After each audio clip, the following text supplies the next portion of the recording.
Muchísimas gracias. Con su permiso, presidente.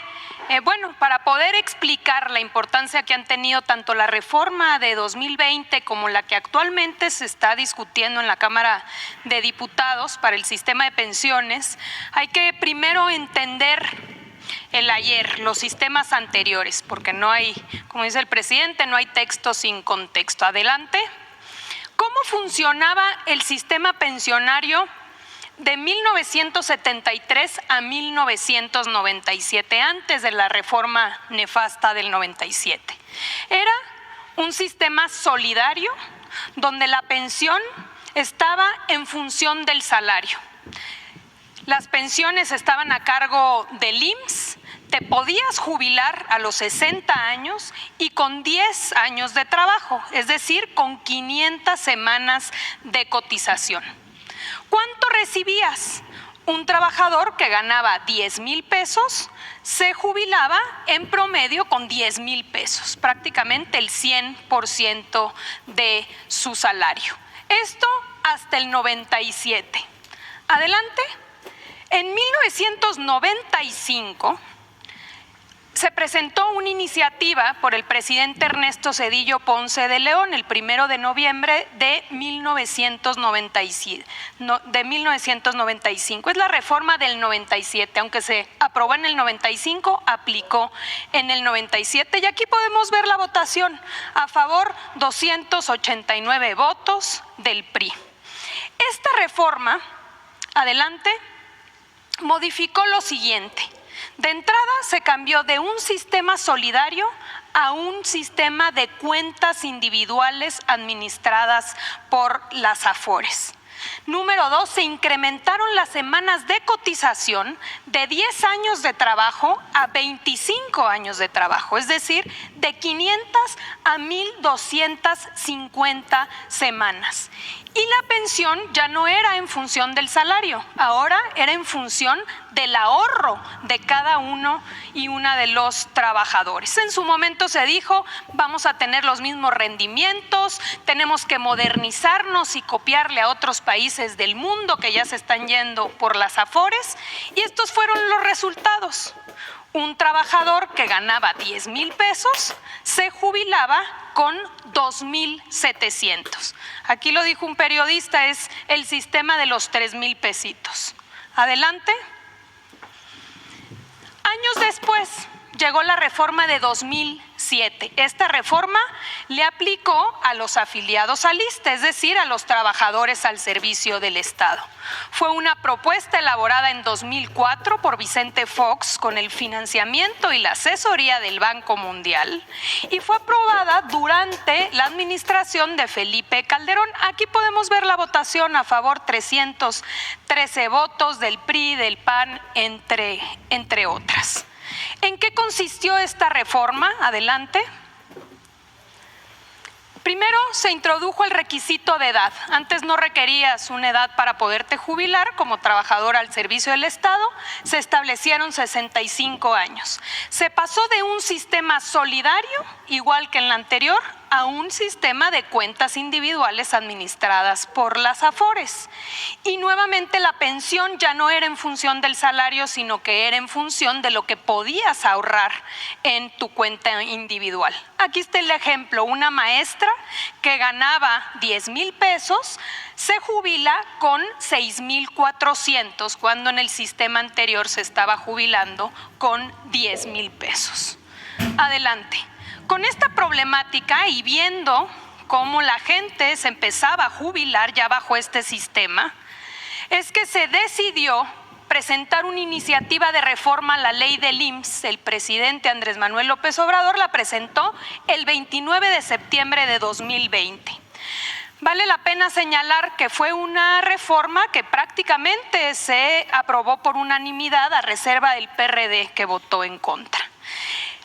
Adelante. ¿En qué consistió principalmente? De entrada, incrementar la aportación patronal. Pasó del 5% al 13% de manera paulatina. Número 2, la disminución de comisión de AFORES. Se hizo un análisis que las AFORES en México estaban cobrando prácticamente el doble que lo que cobraban las AFORES en la región, en otros países. Por tanto, se estableció un promedio de lo que se cobraba en Colombia, en Chile y en Estados Unidos, y se estableció un tope.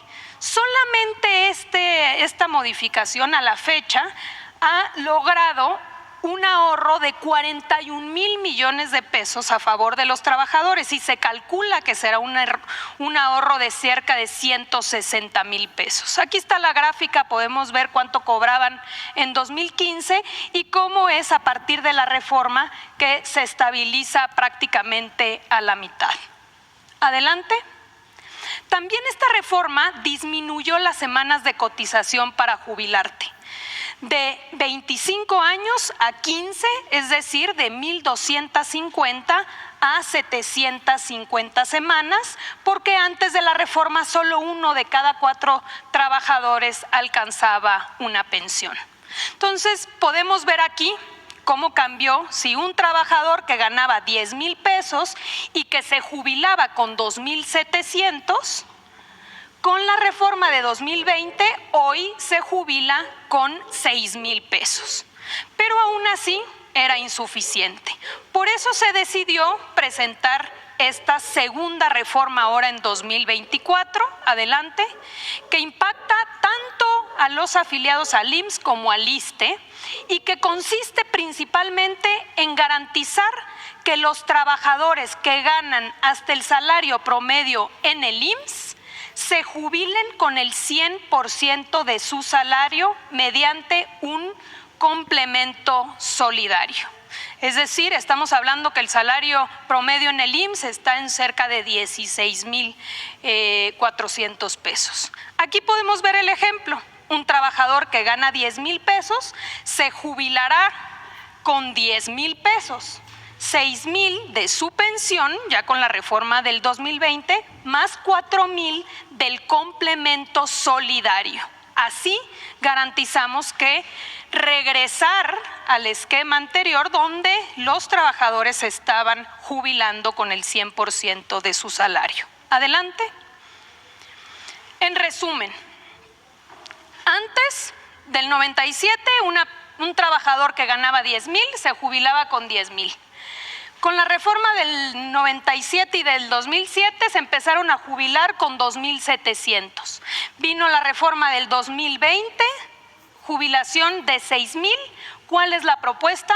Regresar al 100%. Si ganas 10,000 pesos, que te puedas jubilar con 10,000 pesos. Adelante. ¿A quién va dirigida esta reforma? En el caso de los afiliados al IMSS, son aquellos que empezaron a trabajar después del 97 y se pensionen a partir de que entre en vigor la ley. Y en el caso del ISSSTE, a todos aquellos que se encuentren en el régimen de cuentas individuales y que se pensionen posterior a la aprobación de esta ley. ¿Qué quiere decir esto? Adelante. Que estamos hablando de una reforma del futuro. Hoy todavía son muy poquitos los trabajadores que se empiezan a jubilar bajo el régimen del 97 y del 2007. Son personas que empezaron a cotizar ya muy tarde, ya a los 50 años. Aquí podemos ver cómo en 2024 se van a jubilar bajo este régimen 18,000.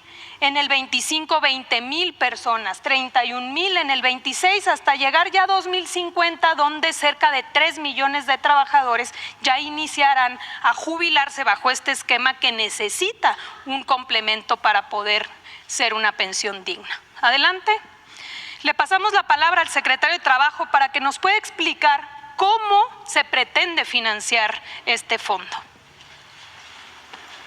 No se te olvide suscribirte, muy bien, regalarme tu like permiso, y tu pulgar arriba. En seguimiento a la exposición de la Secretaría de Gobernación, recordar que la forma en la cual va a ser financiado justamente este fondo para las pensiones del bienestar tiene varios conceptos que deben ser así contemplados. Por una parte, el 75% de los recursos derivados de las incautaciones por el Instituto para devolverle al pueblo lo robado. De igual manera, también los recursos derivados del proceso de liquidación de la Financiera Nacional para el Desarrollo Rural, la de Desarrollo Agropecuario. También los recursos del 25% de las utilidades netas obtenidas de las entidades paraestatales sectorizadas en la Secretaría de la Defensa Nacional